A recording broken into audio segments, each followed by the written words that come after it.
Hey folks, welcome back to the channel. If you're new here, then welcome, and if you're a regular visitor, it's really cool to have you back. I've been talking a lot about training and nutrition for master cyclists on my socials this last few weeks, with quite a few cyclists asking if they've had a bit of a layoff, how can they improve their FTP threshold numbers and their time at threshold. Well, those are great questions, and if you have had a bit of time off or you just want to get super fit, then this video is going to be for you.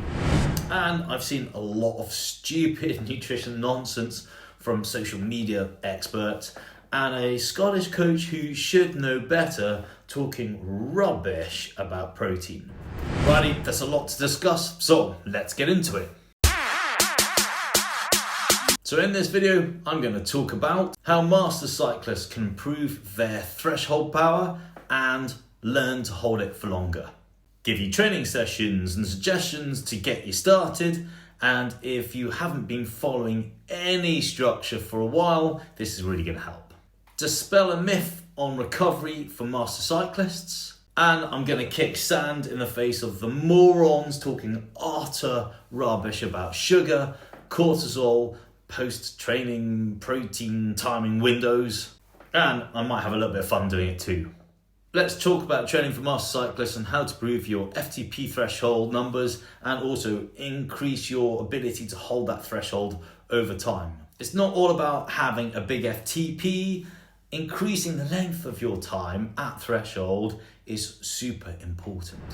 First, we've got to understand this. As we age, our muscle function, quality and size starts to decrease, but we can fight back at this slow aging process pretty dramatically if we train it. Now, we can improve muscle function and size and quality using gym work, but we can also do this in our training sessions on the bike. By planning in specific training sessions, we can attack these muscle fibers that degrade. So let's talk about them in a really simple way. Type 1A is your aerobic muscle fiber type. Type 2 is your medium muscle fiber type, and that helps us develop our threshold power and lactate threshold. And type 2X is our fast, responsive muscle power for sprints and closing down sudden surges when you're riding in a group. How we train and what we do in training affects different muscle fiber types, and there are some specific training sessions that we can do to improve it.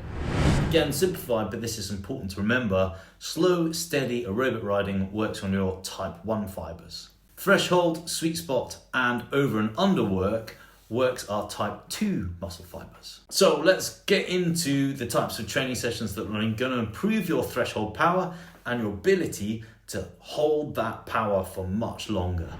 If I was going to get back into some intensity after a bit of time off, or I felt like I really wasn't improving, this is how I'd play it. I'd start planning in threshold block sessions of about 92% to 100% of your FTP, giving you the opportunity to toggle the power up and cap it at 100% on each block.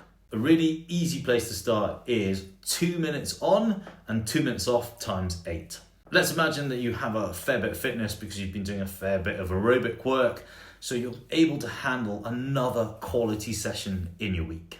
I like to plan in cruise control sessions of around about 88% up to 95%, again giving the cyclist the opportunity to toggle the power up and cap it at 95% on each block. These sessions are really good. They're not as hard as threshold, but they do improve your ability to hold power for longer. Let's talk about how you're going to progress this. You'll know when to progress these sessions because you are semi-comfortable holding the top end of your power that's set in your training session. A simple way to progress on all of these sessions is to start elongating those times at intensity. Just remember, when you start to progress and you're finding it tough, you have the ability to toggle your power in those ranges. And then when you're feeling like you're holding these numbers quite comfortably, uncomfortably, it's time to progress again. Let's talk about recovery for master cyclists and why we need to think a little bit differently. From the literature, I understand that master cyclists recover at the same level as our younger counterparts. It just takes us 24 to 48 hours longer to do so. Certainly, from the experience as well as a coach and as myself as a well-trained cyclist at the age of 54, this feels about right.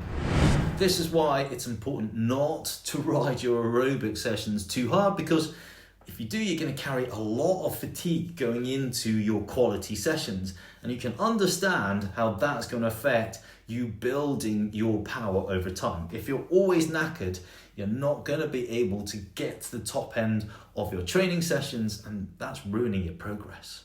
Right, let's talk about the absolutely moronic stuff I have seen on the internet and other coaches talking about nutrition, which frankly it's embarrassing. Can we please stop saying in 2025 sugar is as addictive as cocaine? You know, I don't know anybody who goes to the supermarket and buys loads of bags of sugar and hides them in different places so no one knows they're eating it. Now, I'm not saying sugar is a health food, and yes, eating it makes us feel really good. Add fat and sugar together makes it an absolute mouth orgasm. I mean, look, anybody for ice cream and chocolate brownies? There is an alarming, moronic number of people emphasising that sugar is the bad guy, to the point where people feel that eating apples and carrots is a bad thing because of insulin spikes. I mean, can we just stop this now? I like apples, I like cake, I eat carrots from time to time, and I also like to be in a great, healthy weight. And overall, my diet is pretty much whole food with a little bit of fun, sugary stuff thrown in. So I'm not even going to say balance because that's the wrong word. I have perspective on what I'm eating. And that's pretty much what everybody should have too. If you're denying yourself anything that's fun to eat, then you're basically on a restrictive diet. And that's pretty bloody miserable. At the end of 2024 and the start of 2025, this old chestnut hormone made a 15-year resurgence to scare us all absolutely witless. And what is that? Well, it's cortisol. And apparently it's really bad and we need to reduce it as much as we can. Actually, that was firmly debunked, so let's do that again. Simply put, cortisol is needed for protein turnover after exercise. Honestly, I saw another coach talking about this, saying that post-training absorption in a post-20-minute training window is not great and the body won't absorb it, blaming something silly like low blood flow to the gut. Now, is there a protein timing window? And frankly, it's a massively it depends answer, because it's depending on how much protein you've eaten across the day, timings, etc. However, let's just assume that you've been absolutely hopeless at eating protein across the day. So in this article and a study of nutrient timing revisited, it highlighted older subjects increased greater MPS with 40 grams of whey protein compared to 20 grams of whey protein. Now, the older we get, we know that we start to exhibit what is called anabolic resistance. These findings suggest that older subjects require higher individual protein doses for the purpose of optimizing anabolic responses to training, with a recommendation of a high quality protein dosed at 0.4 to 0.5 grams per kg of lean body mass at both pre and post exercise, which they feel is a safe general guideline that reflects the current evidence. So we're going to add some protein, take some ice cubes, dip them in protein, throw them in the mix, then add some protein, and then, and only then, can you add some protein and blend. The way that I like to look at it is that we should all be focusing on eating quality protein spread evenly across the day. It's easier to do.